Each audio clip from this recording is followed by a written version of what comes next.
Hi, welcome to this week's episode of Reprint, brought to you by the Temple News. This is the podcast where you can catch a glimpse of the stories that we have printed in this week's edition. My name's Ariana Droz. I'm the podcast editor here at TTN, and today I'll be sitting with our Features Editor Madelynne Ferro, and she's going to talk about her piece about Jerome Richardson. And I'll also be talking to Assistant News Editor Clarissa Jett about the pieces she did about the funding for the College of Public Health. Okay. So you wrote a piece about Jerome Richardson for the feature section of this print for this week. Do you want to give a brief summary of what you wrote? Yeah, so I talked to Jerome, who obviously has been in like national headlines for about the past month. We talked about kind of his life leading up to the headlines. I had never heard of him or spoken to him prior to kind of the big headline, which I feel like a lot of the Temple community grabbed, which was Temple student involved in, ICE protest, Don Lemon, big names, federal charges. Pam Bondi tweeted his name and said, if you mess with a church, like, you will be arrested. All caps, tweeted it. So serious. Pam Bondi, thank you.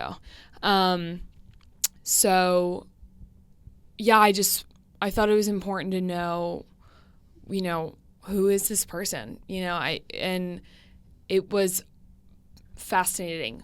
Oh my God, he has had a life in like a half, maybe two, maybe three. He's done a lot. And it was really great because, I don't think it's really important to speculate on his charges. Like, we live in a country where you're innocent until you're proven guilty. So, as far as the charges go, that's his life. But it's important to know that this one moment in his life isn't really it's not all that who he is. Mm-hmm. And especially as like a fellow Temple student, as a fellow like student as well. I just thought it would be important to kind of share with, especially like our community, kind of this person who is a part of our community, like all that he's done, and, to support him either way and just kind of show people that there's something else out there, and, it can sway their opinion either way, I guess. Yeah, for sure. When you spoke with Jerome, like, tell me about that. Like, was there anything that surprised you or maybe impacted you more deeply than you had anticipated, like, before going into it? Yeah. Truth be told, his interview he was pretty crestfallen the entire time. It was definitely speaking to somebody who was facing federal charges, and I don't know why I expected him to be more lively with me, but he was pretty upset, and it definitely was harder of an interview than I thought it was going to be. I think talking to his supporting voices helped me understand his story a little bit better, because I almost heard his story through him, but his tone was almost so like crestfallen that it almost like, how do I explain this? It's almost like if somebody told you their life story, but they told you in a monotone voice. Like, it just kind of sounds funny to your brain. Mm-hmm. Obviously, he was in contact with Don Lemon, like, we know that, when he was in St. Paul. So obviously, the word activist is thrown around, which, truth be told, I think everybody knows it's kind of a broad term, like the word activist. Really, what is an activist? Especially in the modern times of social media. Mm-hmm. So it was very interesting to hear about his history. He grew up in St. Paul, in a historically Black community that was devastated by, I thought it was very interesting. It's a community called Rondo. It was devastated by the Interstate Act. Yeah, I was going to ask you about that. Yeah, which kind of formed this community, kind of like built out of the solidarity that it was once this lively community in Minnesota, in St. Paul. And it was destroyed by, truth be told, the government. And, you can speculate on, the Interstate Act. I'm sure there have been many government historians who have talked about, the effects of land laws and government rights over property and that kind of stuff. Not really important to this conversation, but he really talked about his community kind of being like a foundation for all of his work that he's done today, and really having roots there. He grew up the son of a single mom. He grew up with his grandmother in his home, his uncles, his aunts, his cousins, and that being a big part of his life, that community. And then the death of George Floyd was a huge catalyst for him. And playing the saxophone was like this big, it was like his entryway into community building and community support. And that was kind of like his inroad, because he grew up stuttering. So he wasn't really like a great public speaker. So that was very interesting. To directly answer your question, like, he's just a very multifaceted person. I think we left the article, but like, he played not in college. In high school, he played football at a very high level. He got like D1 and D2 scholarship offers for playing the saxophone, which he was classically trained in the church. He got offers, I think, to the Berklee College of Music at Boston College, which is a really prestigious, really good music school. Like, really good, like really, really good. Like, Amy Mann went there, like, really good. So I was just like, it almost makes sense. I think when you talk to these people, I find it very interesting when people are really talented in a lot of things and they choose activism as their passion, as their path, because I think it really, I was like, yeah, you're athletic, you're musically talented, and not to say that stopped. We also left this out of the article, but maybe we did, maybe we didn't. He toured with Alicia Keys for a summer. Oh, I don't remember seeing that. Yeah, it literally, to say the amount of things that he toured with Alicia Keys, I want to say between his sophomore and junior year of college. The things that this man has done in his life. So, but then to go back to it, it's like he chose activism, and specifically activism in St. Paul and in his community that he grew up in and that he feels so passionate about. And, you can't see really a window into somebody's heart. Like, I'm no mind reader. But that was the most surprising thing to me, was just being like,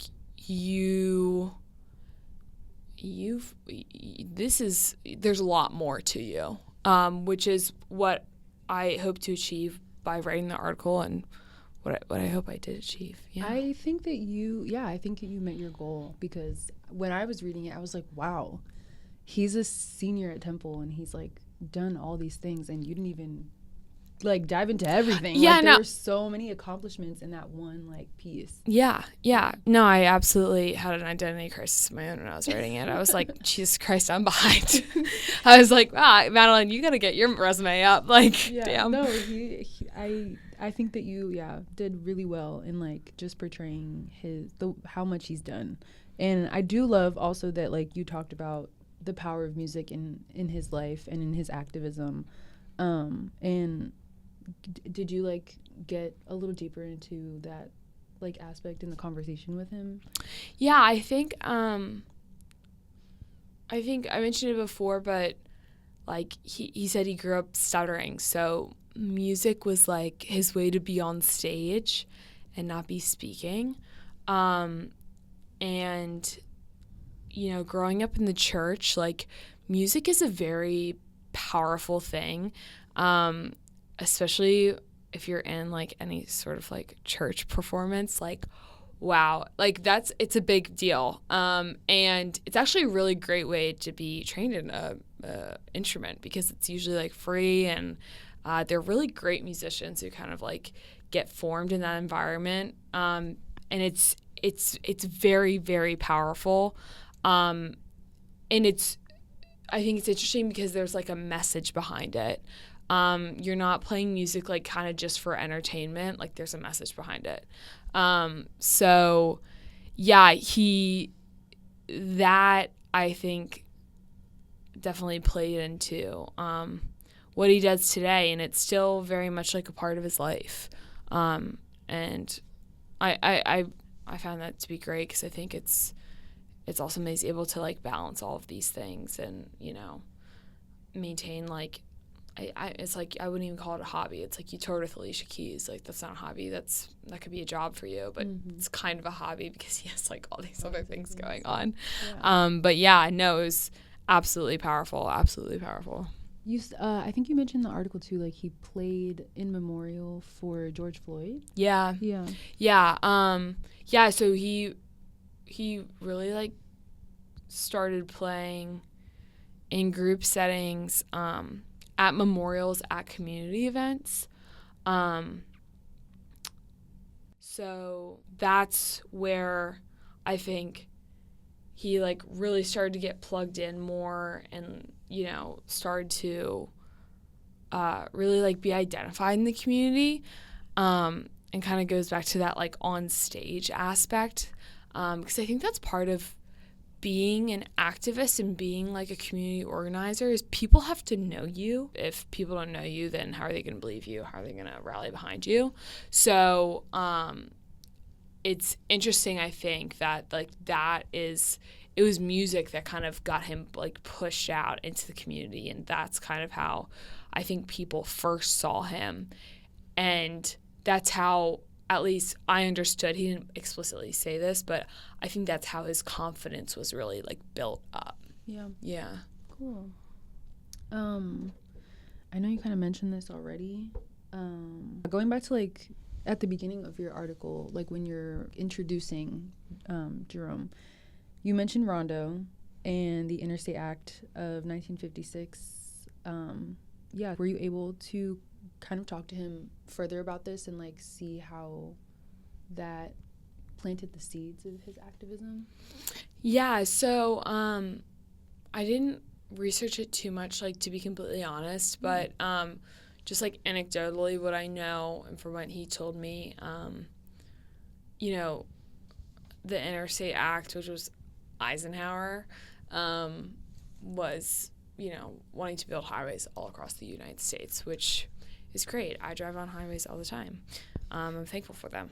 I do. I drove to Virginia last weekend, and I was like, wow, highways, they're great. But with that came, you know, the government saying we have the right to, you know, build highways through land. So ultimately, this is, 1956? 56, yeah. Yeah, so as, like, nobody's surprised, like, a lot of black communities suffered. And Rondo was, like, a really tight-knit community. And, you know, there's not a lot of, like, suburban sprawl at that point. So it decimated the community. Like, a highway went through it. So it was, like, a very physical representation of, like, it was a physical division. And I think it impacted labor and housing and all that sorts of stuff. I think he really identified with the historical part of his community, which is great, like in the sense that there's a very strong community there now, but he understood like kind of this scar that's like been left there, and how that impacts what's going on there today. So, you know, when he was talking about, because, I mean, we talked about it briefly,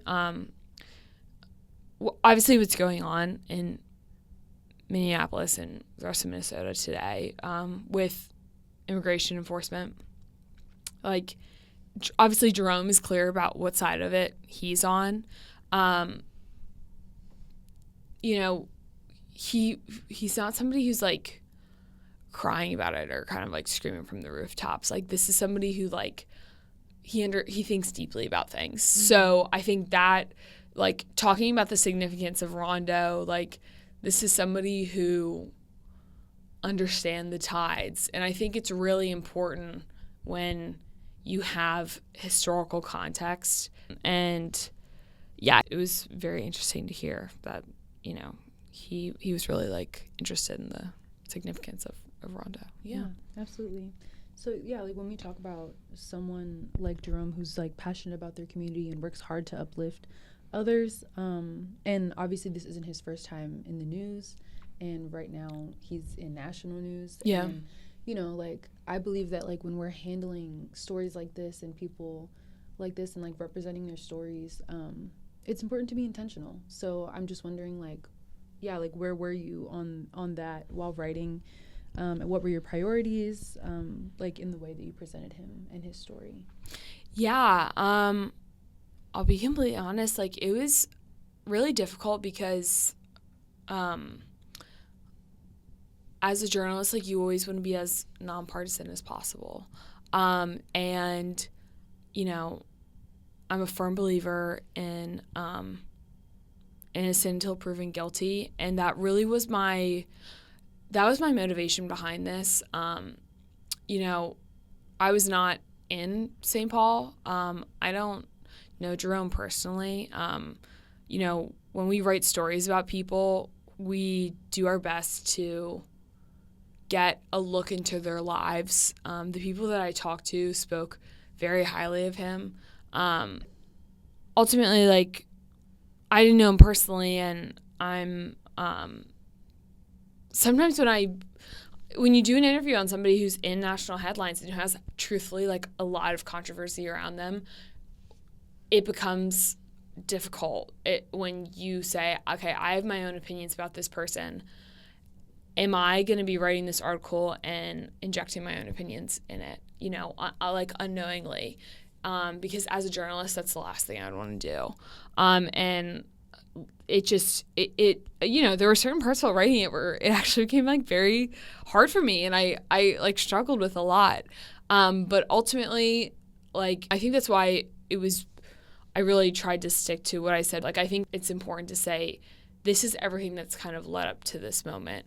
You know, I think other outlets, we even covered when he got arrested and when he first was detained in Philadelphia.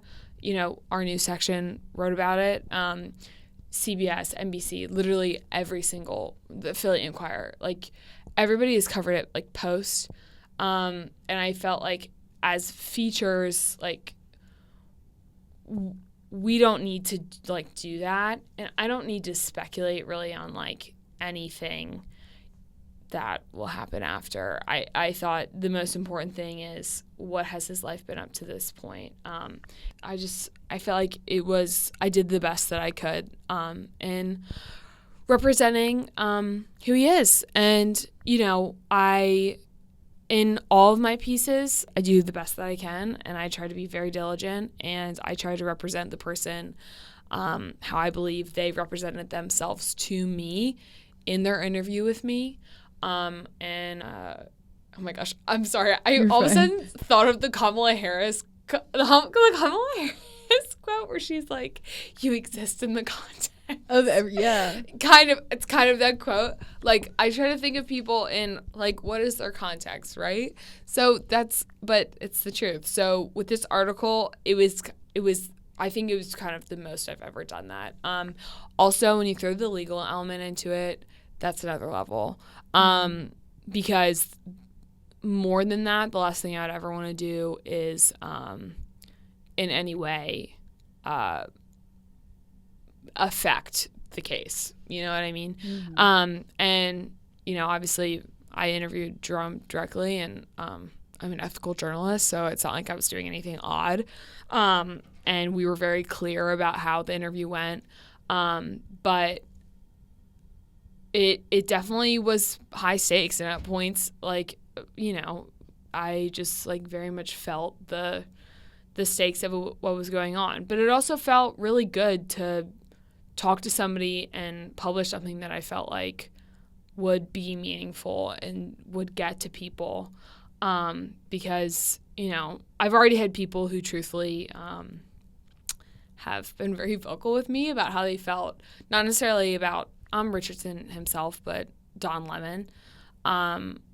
And have said, I read the article and, I didn't know these things and I didn't know about his faith and that kind of stuff. And that's really important to me. The problem with the news stories and the major headlines is people read them and truthfully in their minds, like they decide whether people are innocent or guilty. And that's just, you can't do that. Especially when you're talking about like a 21-year-old kid who's a senior in college. Yeah. It was definitely probably one of the heavier articles I've ever written, but I think that made it all the more worthwhile. So I was very happy to do it. Yeah. Absolutely. Well, I'm very happy to have you on this podcast. Thank you for coming. Thank you for having me. So for this print, you wrote a piece about the College of Public Health getting new funding. Do you want to give a brief summary of what you wrote? Yeah, so it started with Congressman Dwight Evans. So he represents the 3rd District of Philadelphia. In his area sort of represents North Philadelphia and like the area surrounding Temple. So part of his project was to fund these 8, I believe, community initiatives. And part of the 8 were these 2 from the College of Public Health, the Airmar Community Kitchen, and the Simulation Center. So that's been in the works. They applied for that federal, money, and thanks to Dwight Evans, we were able to purchase that. Tell me who you were able to talk to for this piece. How did those conversations help inform your writing? Yeah, so I was able to get in contact with Jennifer Ibrahim, who is the dean for Barnett College of Public Health, and so I was able to talk to her and also the 2 directors of the Simulation Center and the Community Kitchen.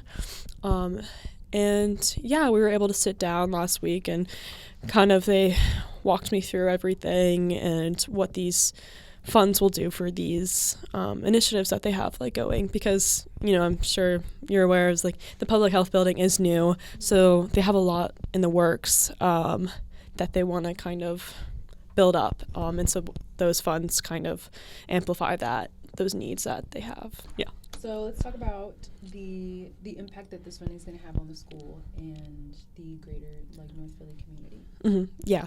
So, for instance, the Community Kitchen, we'll start there. So they currently have these initiatives that are student-led, and what that means is these, students, and whether they're nutrition majors, they could be graduate students, undergraduate students, interns. Yeah. So they help carry out these initiatives.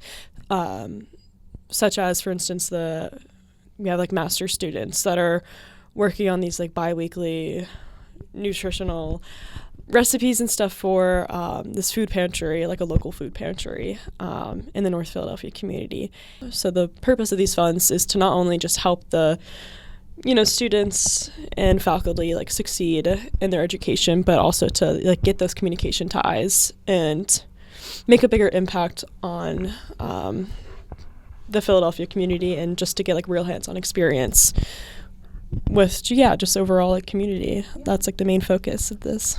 Yeah, and the hands-on experience too, with the simulation lab. Mm-hmm. That looked really cool. Yeah. To see what they're doing. Yeah, so it's been in the works for quite some time. The building is new. It just opened in August of last year, so a lot of it is still ongoing, but so they have a lot of exciting things that are officially done now, but they still want to expand further. They have a fake row home. They have they have this whole simulation center of just hospital beds and just these reenactments for students to be able to get that hands-on experience. And when I talked to Corey, who's the director, he was really excited about this funds to just not only support the students, but also from other departments, and get people who are want to be physical therapists, or they want them to come in, and they really emphasized they don't want just the college. Yes, it's great for the College of Public Health and the students that are under it, but they really emphasized it being used across like multiple, they had like student athletes come in and talk with them. And yeah, it's just really exciting. It's a really cool space. It's like 22,000 square feet. It's huge. And yeah, they really emphasize they want students to have the ability to like be okay with failing and like learning from that. Yeah. Yeah, that sounds really cool. Mm-hmm. Did you kind of get like a timeline in terms of like when things are going to be implemented? Yeah, so it's still ongoing, like these initiatives, like they're still building, but most likely we'll see like a change in the fall, such as new classes that are going to be had, in the cooking kitchen with these funds, and just more initiatives. So starting this fall semester is when we'll see a bunch of change in the College of Public Health. Yeah, very cool. Well, thanks for coming on and talking to me. Yeah, of course. Thank you for tuning in to this episode of Reprint. You can catch these stories and many more on our website at www.temple-news.com, and you can follow us on social media at the Temple News to catch any updates.